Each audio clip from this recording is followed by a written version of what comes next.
started about 7 years ago as a co-op, and it was a group of a bunch of home brewers and people just really interested in craft beer, people who wanted to get craft beer in Oklahoma, because we just didn't have that many breweries based out of Oklahoma serving quality craft beer for the masses.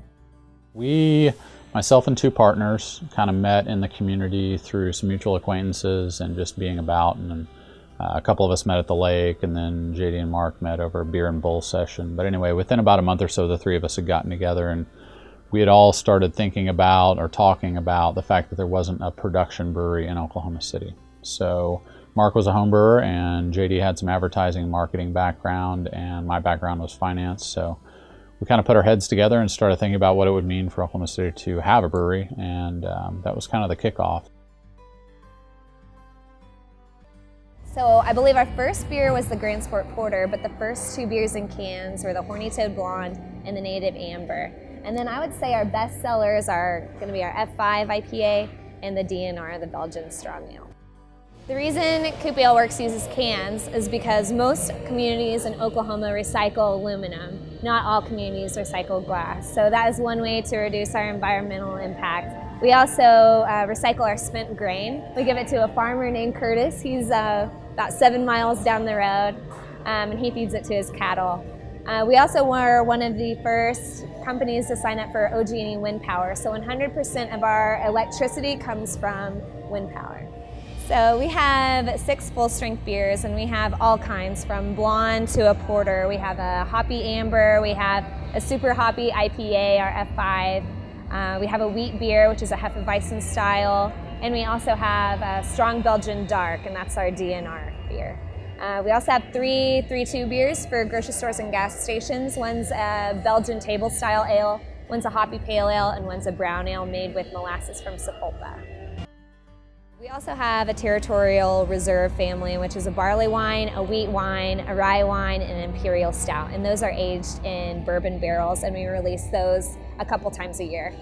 So it's not every year that one comes out, but most years we'll have at least 2. I'd say the 2 biggest obstacles that we've dealt with here have been capacity and kind of cultural education.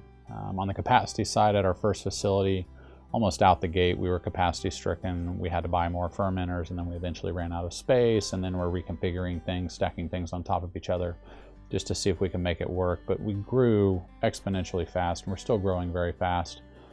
But in that first facility, we had to kind of cut our teeth there for 5 years, and we couldn't afford to move.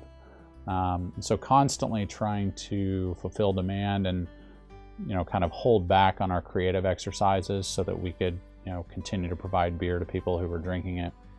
That was the biggest struggle for the first 5 years. This facility has cured that. The second biggest thing for us that's been challenging has been the growth of the kind of beer culture in Oklahoma. Because we're the first big brewery in the city, the first production brewery, and teaching people about strong beer, not 3-2 beer, has been kind of an education. And frankly, in Oklahoma, 88% of all the beer that's consumed is 3-2 beer.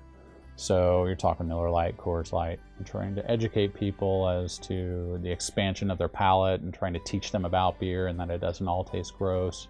There's this evolution that they go through typically from drinking light beers, light lagers, into ales, and then we just kind of see this progression and people start to blossom and be more experimental.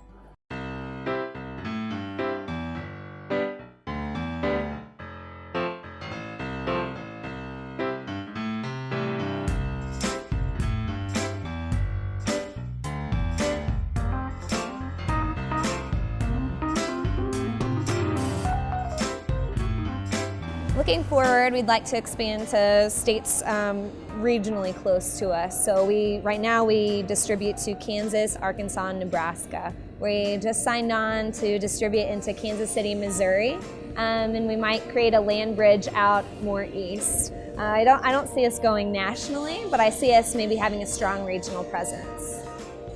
I think COOP offers so many different styles of beer. I don't think one person's going to like all of them, but I think everyone will like one of our beers. We're really interested in building quality of life for our team and people that are drinking our beer. So, the quality beer for quality living is something that we've talked about, and we've started to put that branding on some things, but it really boils down to what it means for us on a daily basis to come to work.